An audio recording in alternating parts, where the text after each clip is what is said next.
Good evening. My name is Israel Ayodele Oshun Remy. I have often asked myself this question: how was it possible for the slave trade to have been sustained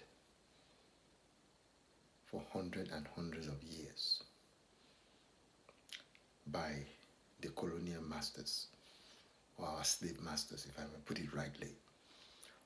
And how is it that in the 21st century, the same slave trade has taken a new dimension? I'm talking now specifically amongst Black and Afro-Caribbean people, particularly in Africa. That same slave kind of mentality is still kind of maintained or sustained, be it in a different kind of format. How is that possible? I have been thinking about that because I often get invited to go and speak at the Black History Months, where we celebrate people from ethnic minority, Black and Asians' contribution to history, the governance, education, their invention, and all of those things that we achieve is put on display, and we celebrate that.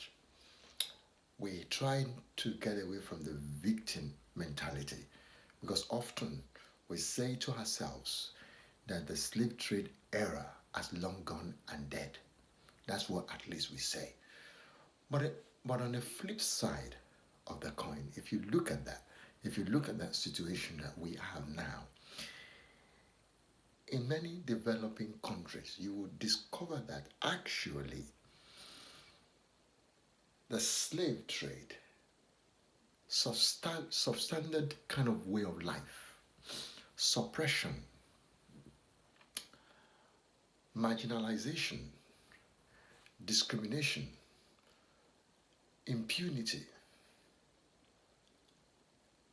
you name it, all the other shenanigans that goes with inequality still exist, but kind of modernized, if you like, innovated and presented to you and I, and then we take it.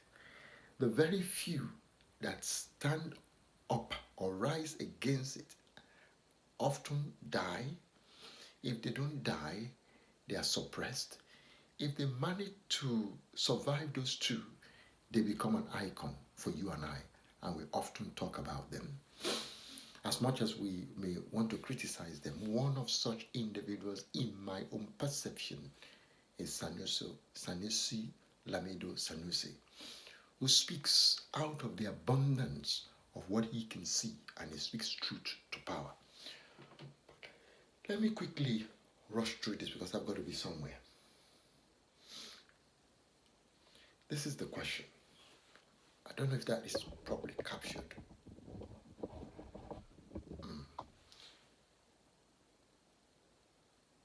Or is it a question or a statement? Whatever the case may be, negatively or positively, people do have influence on our existence, for better or for worse. I'll read that again. Whatever the case may be, negatively or positively, people do have influence on our human existence, for better or for worse. Depending on where you are coming from, depending on your experience, and depending on what you do with your experience. Báwo ló ṣe jẹ́ wípé, how possible is it kí a múyàn ká sọyàn lọ́gbẹ́, ká múyàn ká sọ wọ́n dẹrú? And then you think you are free, but your mind has been enslaved. I often talk about that. I often talk about the situation, particularly in Nigeria, and there are people who disagree with me, and that is fine. We all have our opinions. That over a period of time, most of the citizens of that great country, my country of origin, Nigeria, we have been psychologically damaged by successive governments. We have been psychologically suppressed. Abnormality or abnormalities in Nigeria have become a normal way of life. We are used to suffering. We are used to being suppressed. In fact, we like it. Even though in the natural, we kick against it when it happens, but we like it. The suppression of the black race by the colonial master was systematically and cleverly managed. Systematically and cleverly managed. They adopted strategies that made them great today and that makes this country where I live in a great nation today. And this country, United Kingdom, where I live, where I'm a citizen, will forever remain great because they put their people before. When I say their people, all people, of course, within the structure, within the system here, there's what I call disguise, discrimination, carefully orchestrated and managed. You will flourish, or at least you think you are flourishing, because the system is like an institution in place that is supposedly favoring everybody. But when you actually go into the nit and gritty of it, if you go into it, you discover that there is inequality there, but carefully packaged and presented. And we all embrace it and we get on with life with it. This is the same in Nigeria. The system, the strategies that can maintain slaves as slaves. The first thing that I thought about is limit their world. If you limit the world of an individual or family or set of people, if you can manage to limit their world, even though they may not see it as such, you limit their world, you limit their aspiration, you tell them, it's like you put a chain on their neck or on their legs. They are not able to maneuver, move forward. You are the instigator of that. You prevent them. You create a room. If you want them to flourish, you create that room. If you want to tell them, you create that room. You are the master, they are the slave. There are systems, there are structures, there are strategies. First, not in any particular order, the type of work. Education and privileges, substandard education and privileges. We have that now in Nigeria. And I could go on forever about this. Private institutions are on the increase everywhere you look in Nigeria, and rightly so. There are private primary schools, private secondary schools, private universities. It wasn't like that 40, 50, 60 years ago. The system of free education, or at least providing education for the citizen, the structure was there. That you hardly could pick out a private institution run by an individual. I'm not saying they didn't exist. You could count them. But within the country, within government, they deliberately damaged that for their own benefit. They deliberately damaged what I call free education, at least universal education, where an average Nigerian could enjoy. I'm talking about slave mentality, right?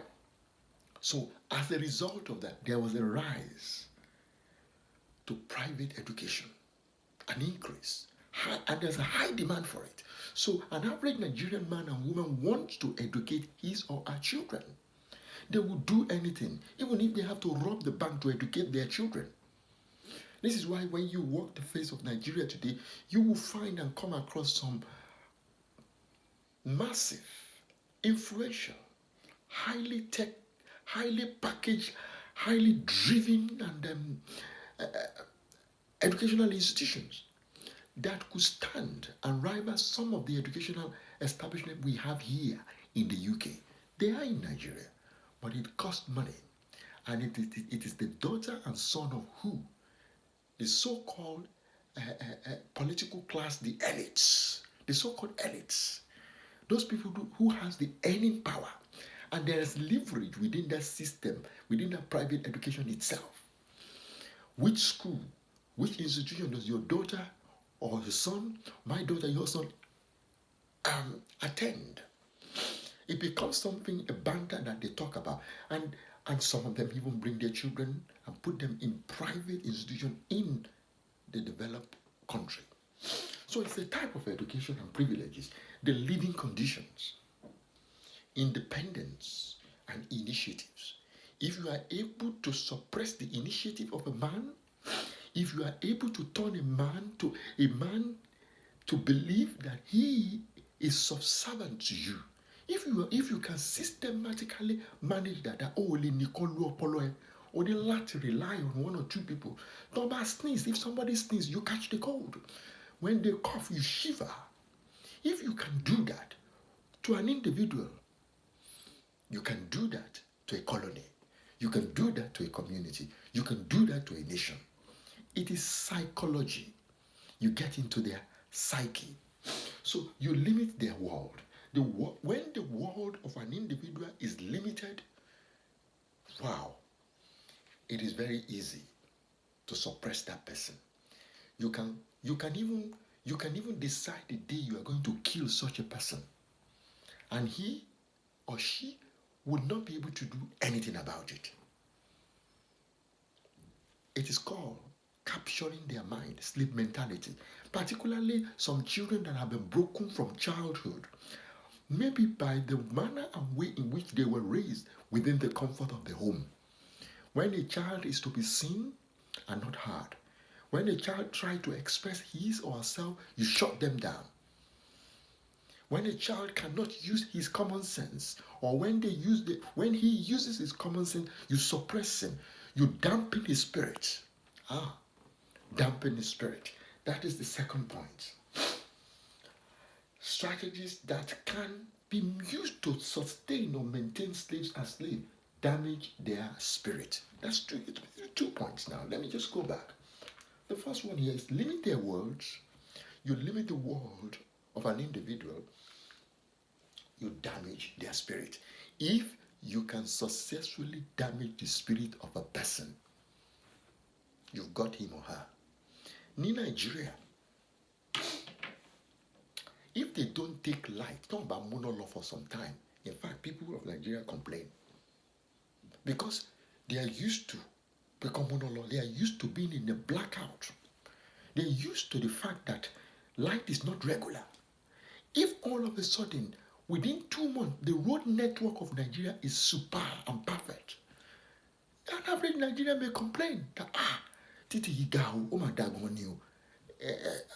In fact, it's almost like you're asking for the dysfunctional way of life to come back because you're used to it. We don't know other life. When you do not know another life, but the life that you know is a life of hard suppression, dysfunctionalities,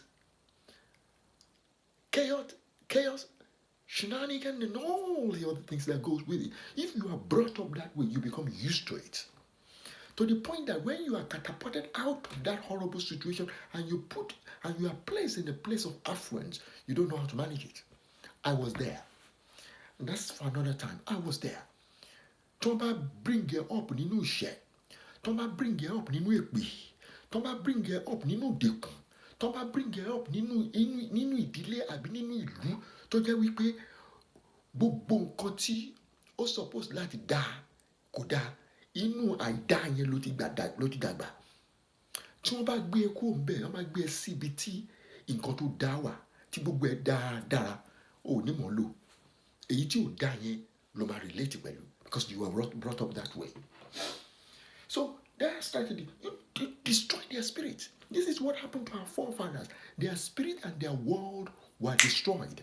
How did the slave master, how were they able to get through to our forefathers? They studied them carefully. They took time to study. They had to present things to them to draw them in. How do you tail a mad dog? How do you go into the forest, a lion who is the king of the jungle? How do you bring that lion into your own world and suppress him? You have to study that lion. You have to take time. You have to present things to that lion that will draw him in. Work on his psyche. Make him feel that he is valued. To rein him in. That is some of the methods that can be used to sustain or to maintain a slave mentality. There are people in Nigeria who suppress one another. It has become a way of life. If somebody from a civilized nation travel to Nigeria and become normal and want to relate with people normally, people don't know how to relate to that person. They believe that you have to suppress them. And I haven't got the time to go into and explain it in detail. But maybe there will be time I will be able to do that in great depth, so that we have an understanding of it. I mean, there's difference between when you respect somebody and when you fear someone. Fear is not good. Respect is good. If you are doing something that is not right and you see your father or you see your mother, you're supposed to stop that thing. But when you fear your father or mother, whether you are doing what is right or not, they appear, you begin to shiver. You can't look at your father in the face. And you rule with the rod. You talk to your son is shaking. You raise him or her that way. You are presenting a broken person, a damaged spirit to the world. He gets married. He doesn't know how to quite navigate his way. It's either is a Rottweiler or a walkover. No in between. I'm talking about sustaining a slave mentality that damages the mind, that damages an individual. So the confidence of the person is eroded. The person has a dependency mentality. Unless it's in fact, you are not even sure. You have to check. You know, some people, every time you do something, you say, sorry. Go and check that person's background. There's different people. You can be polite and respectful, but there's another thing that we call insecurity, low self-esteem. What you are not supposed to say sorry about, you keep to say sorry every single thing is sorry. It goes back to the self, the person. How some of them, not entirely, how that person was raised. You come up with an idea, somebody dismisses. They dismiss that idea. That is why some of these people, they grow up and they go bonkers. They don't quite know how to manage themselves. And every treasure in their hand gradually slips away because their world has been damaged. Their spirit has been eroded. Division and antagonism. If you want to get people, maybe only one way there. They have their faculties intact. But you want to take over, you want to suppress them, you mastermind, like the slave masters did, turn one against the other. Separate the light skin and the dark skin. Let one feel that they are superior and one feel inferior. It is a strategy. You are the one that want to benefit. Animal soul, what day they are here to see one. You should not be one more ya. To help one wonder be a ya one shiri. You don't go to Shelley. Kó lè jẹ́ pé ìyá kan ló darí àwọn ọmọ yẹn rú ọ bàbá kan ọ ìlú darí àwọn èèyàn rú in order for ìjọba yẹn kó lè máa for that government to sustain that situation káwọn ọmọ yẹn má bàa rójú ara wọn ọ kí ìlú má bàa rójú ara ẹ̀ wá da èdè àìyedè sí wọn láàrin. There is a saying that tí ọwọ́ ọmọ bá dé kúdà If my Yoruba is good enough, is the tail end, the big end, not the tail end, the end of the cutlass, the beginning of it, where you hold the cutlass, and you use it to walk through the forest or the farm.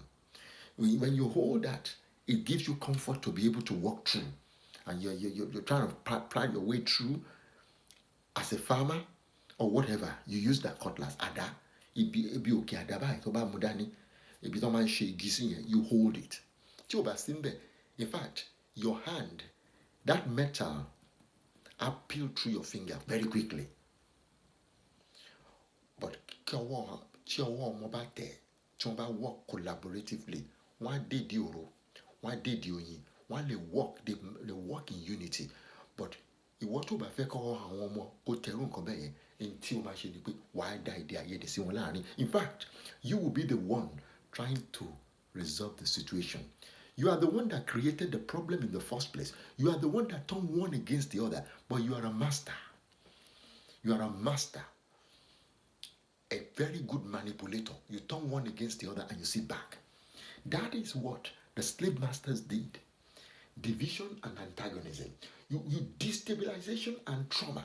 You destabilize them and present trauma to them. When somebody is broken in spirit, that person has no time to educate himself. That person has no time to think about the living condition that they find themselves. Whatever you present to them will be good enough when someone is traumatized. Unless the faculty suddenly wakes up, or somebody presents an alternative, and they begin to have an inner thought about themselves, that actually, and then they get help. You suddenly look at your environment and you see the truth for what it is. Snapping out of that takes decades for some people. You paralyze them. When you paralyze somebody, paralysis, where is that person going to go? So the question is this: ensure they are psychologically and mentally enslaved, even if they appear to be physically free. We have many of these kind of people walking the length and breadth of Nigeria today. You can marry, you can have a car, you can have children, you can even have properties.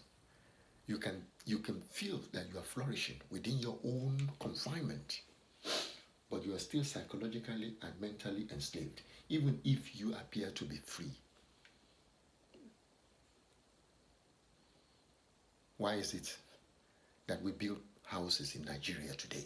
And this statement resonates with what I'm about to say. We put massive fence around it. Why is it after putting all those fences, you still have security? Human power, security, and you have dogs. You put burglary proofs there because we're not secure anymore. There is the state of chaos. Within that security that you have provided for yourself, when you sleep with one eye open. Where is the freedom? Whereas here in the UK, to a degree, if I forget to close my door, the chances of anything happening is quite slim. Even there are times that I don't even lock the door of my car. I shut it, I don't lock it. And then you claim to be free. You claim to have security. You live in this big mansion. The amount of money some people pay on security to protect their lives and property is much more than the amount of money they use even to educate their children, to sustain themselves in a day-to-day life, because we are very insecure. There are things we have suppressed one another. I'm talking about slave mentality. So the question I ask myself, or I ask you, and we have to answer this: can slaves ever be liberated? Can I ever be liberated? Can you ever be liberated? It is not about having a master's degree or a PhD. Can your children ever be liberated? Can your wife ever be liberated? Can you as a husband ever be liberated? Can we as a nation ever be liberated? Is it possible? Is it possible? Is it at all possible? Strategies to change their mindset. One of the things that you do, that you can do to be liberated, restore their spirit. When the spirit is restored, I'm going to pick up from here next time. This is a part one, because I need to explain this bit very well so that you get it and I get it. Restore their spirit. There are two things there: freedom and value. A lot of marriages, a lot of governmental institutions, a lot of home, a lot of organizations break down when the spirit is broken, when the word is limited. But reconciliation, restoration, coming together, challenging what doesn't work, requires restoring the spirit. And it starts with freedom and value. Recognize in themselves, you value yourself first and foremost. This is why some women, they will walk away from their marriage, or some men will go in search for something else, when within the system, the structure has broken down and it has become traumatized. And there is saga everywhere. So the individuals within it, even though they live in it, they look for comfort elsewhere. They begin to manipulate on a daily basis how to sustain that undesirable comfort that they're getting.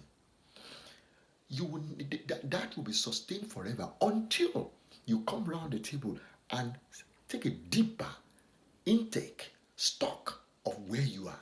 That is when you can destroy the system that is hovering over you, the slave mentality. So when we talk about slave mentality, it goes broad. It is a broader subject. Why is it that many Nigerians today, they are ready to die to come to this part of the world? Why is it that you have a lot of doctors, lawyers, engineers, Nigerians contributing to another society? They live in developed countries. Every little opportunity, say to an average Nigerian today, if would you want to leave Nigeria, I'm telling you, thousands of them will want to. In fact, we know that is the case. Many are risking their life to leave Nigeria because they feel suppressed.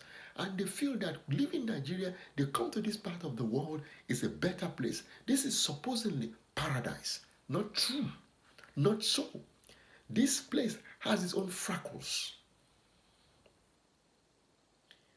There's a system here. Institutions here are sustained and maintained, are constantly innovated. There's innovation everywhere you look. So you go out there, you see new buildings, you see structures, but within it, within that system itself, there's what is called inequality.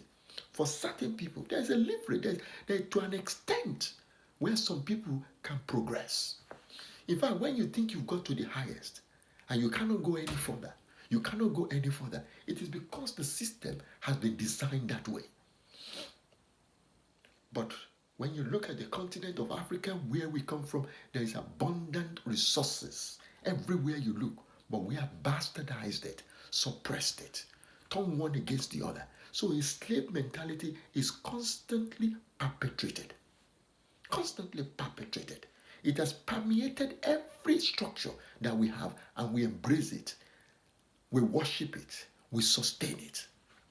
We love it. We love suppression because it has been given to us. And we probably will think, oh no, that is not what it has been given to us. It is a system that the colonial master has transferred. We have enslaved ourselves. And we are worse off for it as a people. So we pick up from here next time. God bless you as you listen. I will talk about my learning difficulties in some other time to come. My dyslexia, dyspraxia, dyscalculia, and all those kind of things. I'll talk about them to educate you. But please, just make sure you are gaining a lot from this. Challenge a slave mentality. Challenge a slave mentality. Challenge it now. Don't leave it till tomorrow. God bless you.